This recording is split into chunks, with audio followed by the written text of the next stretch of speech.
Loud Esmond here for Winners and Winers, trying to make you a better. Remember, hit the bell, like, send us your comments, all those things. Get involved. It's better when it's a conversation, just saying. Well, got a full slate of NFL games this weekend. Only one college football game you have the Conference 2 championship quarterfinals things going, but you've got Army, Navy, but you do have a full slate of NFL games, and one of those that I want to talk about first, and by the way, before I go there, don't look now. Loud Esmond back on the board. I think I was 6-2 last week. I hit all my primetime NFL bets. So, just saying. Warming up in time to close out the season, get to the college bowl games, and I'm going to kill it in the playoffs for the NFL. Just saying. Look, one of the most dynamic, if flawed players in the NFL is Lamar Jackson, and honestly, I don't think he ever wins a Super Bowl. He's the whole offense for the Ravens. They've had to build it all around him because he's got such a weird skill set.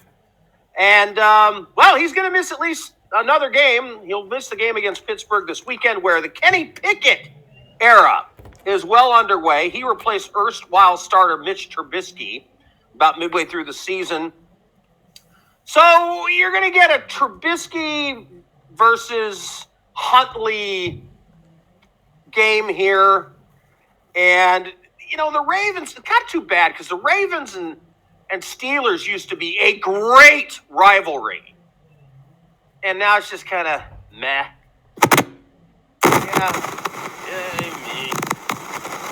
By the way, I thought, man, the Ravens kind of own this series. No, not true. The Steelers have had the Ravens number of late. They've won 4 straight in this series. And like I said, Tyler Huntley's going to be at QB again. Look, he's used to stepping in for Jackson.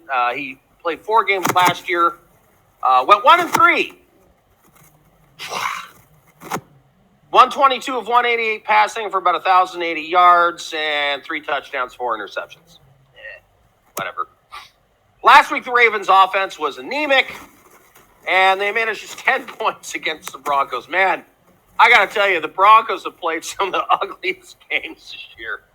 10-9, 10-3. I mean, just bad. The Broncos defense, of course, a little better than the Steelers. But, kind of I don't know what to make of that game. Huntley's going to need to play efficiently. He's going to have to avoid turnovers. Yeah, okay, what quarterback doesn't? Occasionally, though, he's going to have to use his legs to keep a drive going. Now, the pass rush, Alex Highsmith, 10 sacks, Cameron Hayward, 5 sacks that he's going to be facing from the Steelers. And they also have a great secondary. Mika Fitzpatrick has 4 interceptions. Levi Wallace has 3. Look, these guys are adept at stealing the ball from receivers. The Ravens going to want to run the ball, but that could be tough against the Steelers. They're allowing just 107.5 yards per game. They're ranked 7th against the rush. Gus Edwards had just 6 carries last week against Denver. Kenyon Drake hasn't done much since coming over from the Raiders. He had 7 carries. Those totals are going to have to improve for the Ravens to have a chance against the Steelers. The Steelers